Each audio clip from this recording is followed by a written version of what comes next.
Hello and welcome friend, मैं हूं अंकित। चलिए देखते हैं क्लास 6 के इतिहास का अध्याय 10 यानी लेसन 10। इसमें क्या कुछ खास है ये सारी बातें देखेंगे। जैसा कि इसका नाम ही है नए साम्राज्य और राज्य, यानी कि आज से करीब हजारों साल पहले कौन कौन से साम्राज्य थे और राज्य थे जो भारत में विकसित हुए थे या फिर बने थे।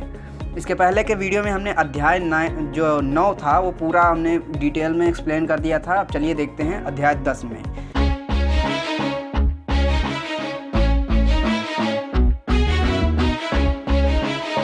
फ्रेंड्स, अरविंद नाम का एक लड़का था जो कि आपको दिखाई पड़ रहा है ये यहाँ पे।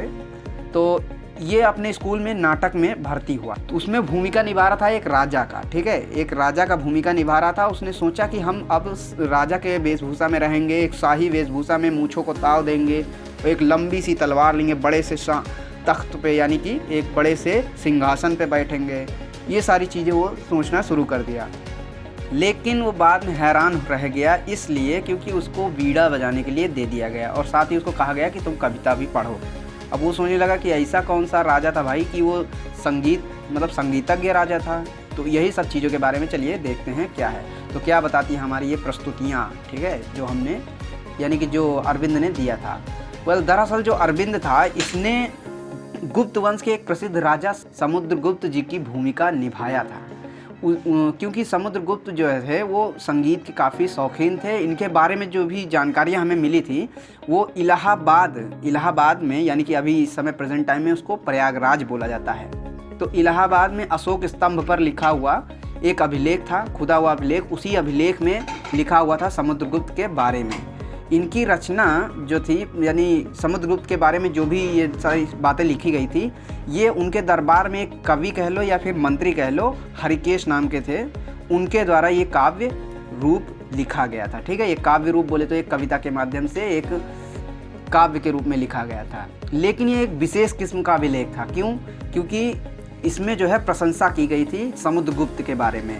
तो इसी को जिस जगह पे प्रशंसा किया जाता है उसको बोलते हैं हम प्रशस्ति, यानी प्रशस्ति को हम कह सकते हैं प्रशंसा हिंदी में। ये प्रशस्ति जो है ये संस्कृत शब्द है, ठीक है, ये संस्कृत शब्द है, इसको हिंदी में हम लोग बोलते हैं प्रशंसा। तो ये जो अभिलेख बनाया गया था ये प्रशस्ति था एक प्रकार का।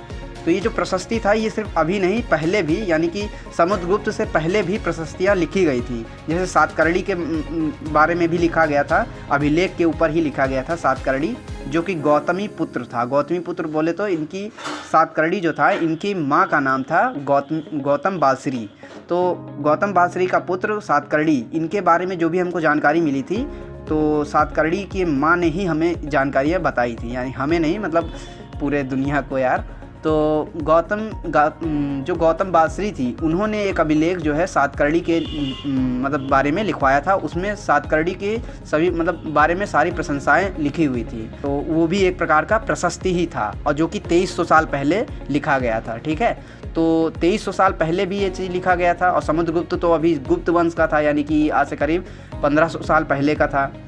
तो इस प्रकार से कुछ प्रशस्तियों के बारे में हमें बताया गया, समुद्रगुप्त के बारे में थोड़ा डिटेल दिया गया। अब अगले वीडियो में हम देखेंगे कि आखिर उस अभिलेख में लिखा क्या था, ठीक है, उस प्रशस्ति में लिखा क्या था समुद्रगुप्त के बारे में।